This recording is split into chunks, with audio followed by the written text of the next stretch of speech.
Hello, welcome to Inspirations by Terry. Today I am just coming to you guys with a little story. Well, not a story, but I was watching a podcast yesterday and it was with Kanye West. They were talking about what he was going through and how they were blocking his money because he was standing up for who he believed he was as a person, being a Hebrew. And also, he was, I guess, angry and said he was going to expose the people, right? And I guess the people who are behind the scenes, who are in control of everything, the music industry, the NFL, the NBA, they control everything, the system, they control it all.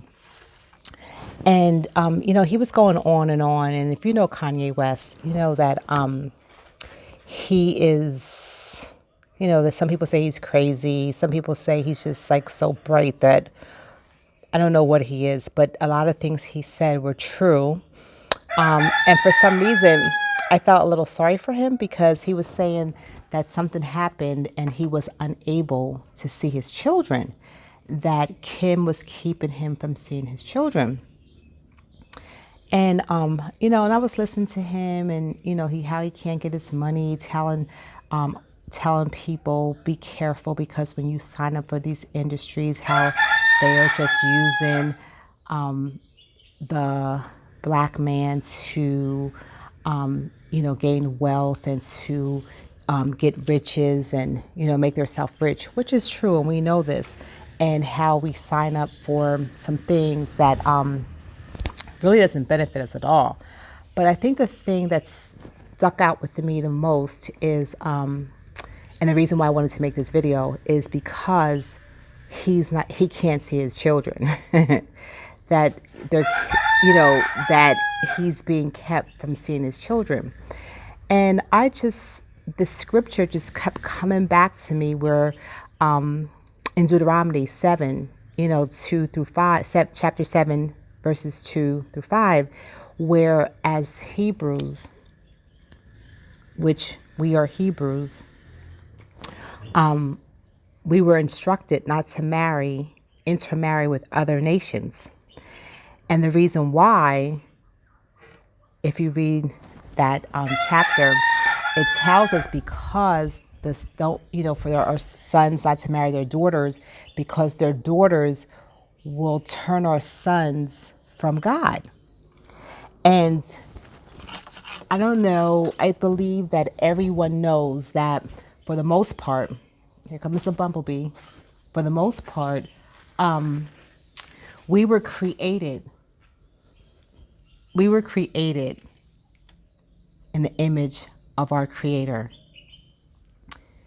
That is what we were created for, to honor, to serve the Most High. He created us for Himself. Point blank, period. I know we are here doing all other kind of things and making life about so much more, but for the purpose of man, He created us to serve Him, to live, to worship Him, and to have a good life. That was our whole purpose for being here. And because we went on to do our own thing and not keep His commands and His statutes, we fall into all these other things. Now here this man is a billionaire and he can't see his kids. Why? Because this woman who doesn't have the same value system as him, apparently, because he's saying he's Hebrew and she's saying she's, practicing something else, and she's keeping her children from seeing their father. Not that it didn't happen in our race when it's Hebrew on Hebrew. It does. But for the most part, we do not keep or turn our men away from serving the God that we were created to serve. We don't do that, right? And so I just wanted to come on here and say that there is consequences for our actions. There's consequences that we have to face. Even though like 2 years ago, he was probably in heaven, having all these babies popping out, she's popping out all these babies. Everything was going according to plan. But now look, fast forward, you're in this situation. Why? Because you failed to keep the commands of God. And he tells us what to do. He gave us instructions on how to get through life. He gave us instructions on how to survive and how to, make it to the New Jerusalem. So it's up to us to take up our weapons and to fight the good fight of faith. And my whole purpose of making this video is because no one told me when I was younger, to be careful, to look out for this, to look out for that, because I was never taught that. But if anyone is here listening and you're a mother and you have sons, and it's not a racist thing at all, but it is a nation thing, teach your sons to marry, to stay within their boundaries, because this was commanded of us. And this is what we were told to do, to strengthen our families, to strengthen our communities, so we can strengthen our nation. And to instill in them, honor and dignity, and what it is to marry a Hebrew woman and what that means. What does that look like?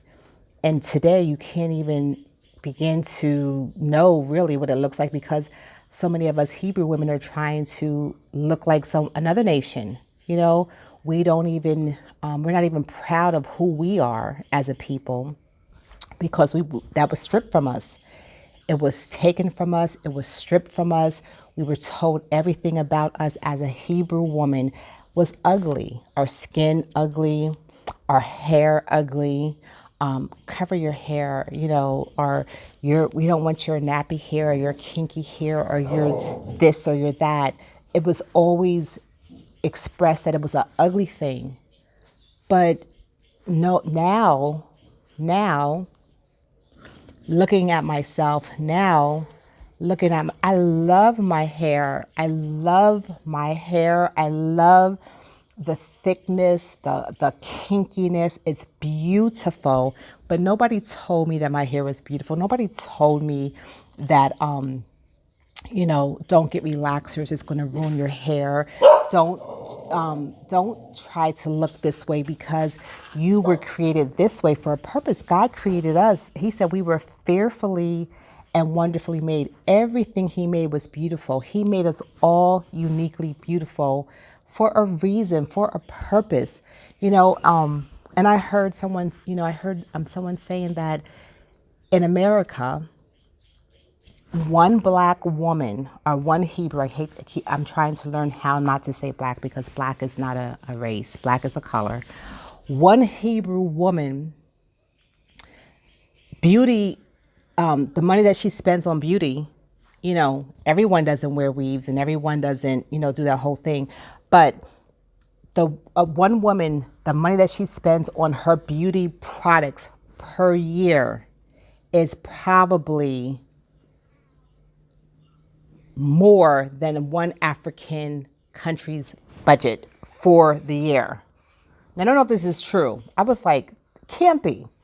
Then I started thinking about it, and I'm like, some people get weaves and they pay $200 a pop, and they do it like every 3 months or every 2 months. I don't know how that goes, because that was not my thing. I wore them occasionally or whatever, but that was really not my thing, because I didn't like the way it felt in my hair. So I don't know, you start adding up the weaves, you start adding up the glue and the thing you put, all the stuff that's necessary to get down, all this stuff that's necessary for your eyelashes, for all these things, artificial nails, all, so many things that we do to to be beautiful or to feel like, we look good. And it's like, wow, we go through so much because we were told so long that we were not beautiful, that we were not enough, that we needed extensions, that we needed eyelashes, that we needed fake nails, that we needed all this stuff to make us beautiful when we were already beautiful just being who we were. And it's going to take some time for us to unlayer all these things and really begin to look at ourselves and say, you're beautiful. God created you beautiful just the way you are, and you have to receive that, and you have to believe that, and you have to own that and be confident that you are beautiful. You beautiful you beautiful Hebrew woman, you are beautiful just who you are, with no additives, with no anything else, just being who you are. You're beautiful. And then after we learn how beautiful we are and that we don't need anything extra, there's nothing wrong with taking care of yourself and adding and putting some whatever, what do you call it? Lipstick, or, your mascara and stuff like that. But do you have to go buy a whole bush to put it on your eyes to be beautiful? I don't think you do. I think that you are beautiful just the way that you are. We have people flying to Dominican Republic for butt implants and to increase their breasts, and because they think that they're not beautiful enough, or they think that this is what my man wants, or this is what my husband wants. And I'm telling you, if that's all that a man sees when he sees you is a butt and some breast, I say look for another man. Because that is so superficial, that's so artificial, that's so fake, and it's so full of lust. And who wants that? Who wants that? Walking around injured, or you can't sit on your butt for 5 days because now you just had this surgery, and then half of this, then one side starts to inflate or deflate, and now your one butt cheek is smaller than your other butt cheek because this one, the air is coming out, or come on. And people are dying. Some people don't even make it through the surgery because of what? Low self-image, low self-esteem, because of some man's approval, when all we should be looking for is the approval of the Most High Yah, the Most High, Yahuwah, or Ahaya, what you call, yeah, that's our only approval that we should be looking for. Okay? So I just want to encourage every Hebrew man, every Hebrew woman, let's do better. We just because, we have been programmed and we have been indoctrinated by TV, by movies, by all the stuff that everything except us was beautiful. That was a vision. That was their television telling their lies, putting it into movies. You're a hoe, you're a whore, twerking, and all this stuff, all this like superficial, non-realistic stuff, everything concerning sex and just lewdness and promiscuity. That is not the way of the Hebrew. That is the way of other nations. And now I understand why he tells us not to learn the way of the heathen. When I was younger and I was growing up, let me tell you, the young Hebrew guys that I remember going to school with when I was in 7th, 8th, 9th, 10th grade were decent young men, good manners, good morals. They were taught properly. Then all of a sudden comes this hip hop music, and all of a sudden with this hip hop music, the guys started getting like wilding out, sagging their pants. Well, I guess it first started with maybe the chains. I don't know, maybe the haircuts, doing just different stuff with their hair. Then I guess the chains. Then I guess the jackets. They had these jackets like they were in some, like I'm trying to remember. And then it started the pants sagging. But it wasn't always that way because we were a special people. We were a set apart people. As long as I can remember, we have been those people. And we have got caught up in a whole system on purpose. It was a setup from the get up on purpose to take us away from being who we uniquely are. Right? And it says in Ecclesiastes 12:13, what is the duty of man? The whole duty of man is to fear God and keep his commands. That is the whole duty of a man. We made it about so many other things, about being rich, about being successful, about being this and all that other stuff. And there's nothing wrong with any of that stuff. But if we fear God and keep his commands, he's going to bring all what we need, success and our families and wholesomeness and our children growing up in the fear and admonition of the Father, of the Most High, our wives happy, us staying within our nations, us loving the blackness, loving the color of our skin, loving the skin that we're in, knowing that we were created in the image and the likeness of our Creator. Right? We have gone so far off the path that I don't even know if it's possible for us to find our way back home.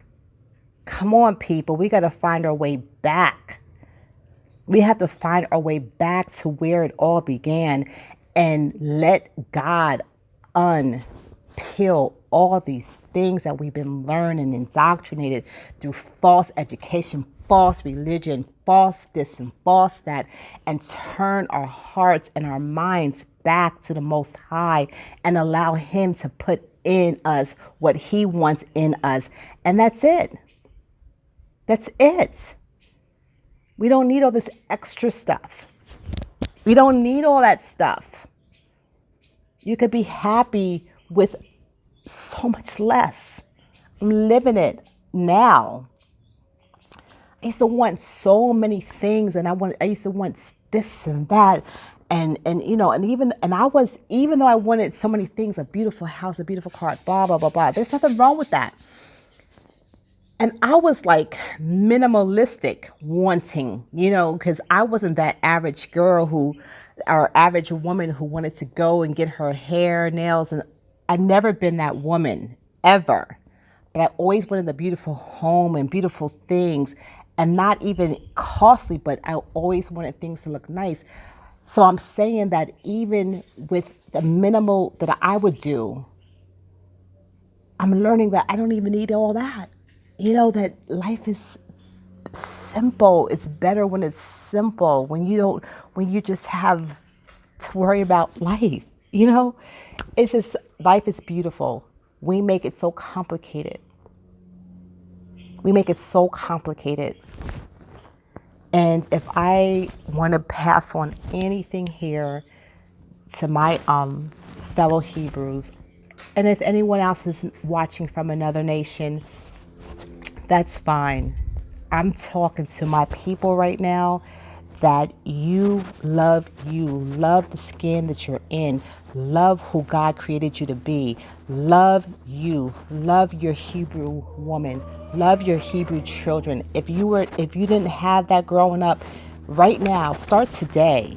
Impart into your children. Make them proud. Tell them who they are. Speak into their life. Tell them they're great. Tell them they're beautiful. Tell them they don't need this. Tell them they don't need all that extra stuff, that they're beautiful just the way they are. That is my whole message, is begin to speak life and love and healing to our young people, because a whole generation is being lost chasing hair and butts and boobs and eyelashes and weaves and tight clothes and seductive clothes. Am I sexy enough? You asking me, you're sexy? Do I think you're sexy?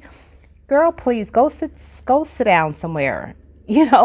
What does sexy have to do with it? What does that have to do with it? If you're sexy, it should be for your husband behind a closed door. You don't want to be in the street parading around Am I sexy for what? What are you trying to be sexy for? Who are you trying to sex? Or who do you want this attention from? Are you not getting it at home? There's no reason why a woman should be in the streets asking somebody are they sexy, or looking for sex appeal in the streets, or coming to the streets to see if someone's checking them out because they want to know if they're sexy. Girl, get on your knees and pray and ask God to heal all those places that need to be healed, looking for it to come from a man for validation or from some sex appeal. We've been brainwashed. We are more than sex. We are whole, viable creatures without sex. We have a whole other purpose besides sex. We're nurturers. We're teachers. Okay? We're creators. Come on, people. Come on. We have to do better. We have to do better. There's more for us. I love you guys. I love you guys, and I pray that you get the message that I'm trying to say. And the message is that you are more than enough. Stay in your lane. Stay in your nation, because we need our nations to be strong and not diluted. Come on, we had to share everything. Everything was taken from us as a people, and now our men, our kings, feel like they're all they want is another nation. Come on, you want another nation? You don't see your beautiful Hebrew sisters over there, and you want another nation that wants to destroy you? Nothing good's there. Not that there's not good people. I'm telling you, there's nothing good there for you. Nothing. Stay in your lane. It's my message to you. It's in the Word of God, and I'm sharing it. Everyone's not going to like it because everyone wants to swirl and twirl, whatever it's called. It's commanded for us not to do so. And because we don't love who we are, we do it because we feel something. You have to feel something to go outside. I don't think any man should be dating any woman outside of his race, especially Hebrew, because we were commanded not to do so. Be blessed. Until the next time. I love you. Bye.